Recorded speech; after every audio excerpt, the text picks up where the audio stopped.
most recent evidence of what should be our resistance to sugarcoating it happened in Mumbai.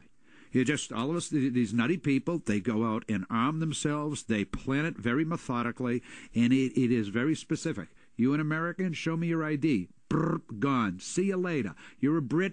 Gone. See you later. You're a Jew? Oh, you come over here. We're going to torture you before we blast you full of holes. Now, that you cannot sit back and sugarcoat that and say, gee, if they had just come to Woodstock a few years back, we'd all be in love. Now, is it fair to call them Islamic terrorists? Yes, it is. But these people, in their mind, they're fighting for the freedom of what they believe is their nation. Yeah. Kashmir. They're looking for independence for Kashmir. Yes, of course, they're aided and abetted by the Pakistani government. That's been the playing field in that conflict. How is that any different than what we fought for?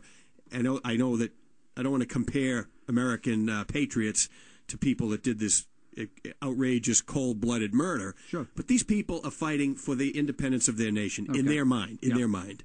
So how is that any different from what happened in the United States 200 and some odd years ago? We took assistance from the French. Fight against the occupying troops. Don't fight against the civilians who have nothing to do with it. I mean, some British tourist or American tourist, or heaven forbid they were combinations thereof, that they were Jewish American tourists, or Jewish British businessmen or women or something like that. It's just absolutely... There is a way, and it can be frustrating, it can be long, and it might never come to fruition.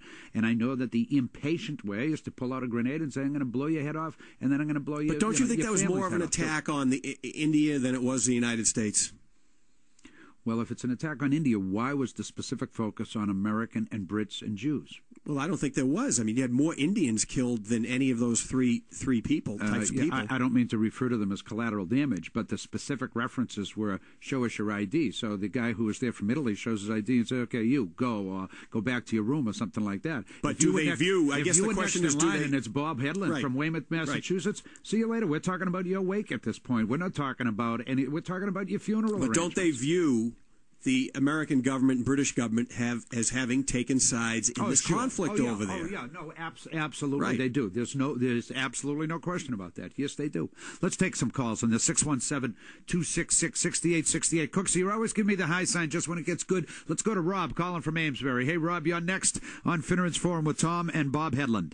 Morning to you, Taxes. How are you? Hey, Robbie boy, how are you? Good, man. You know what? Thanks for standing up to Bob.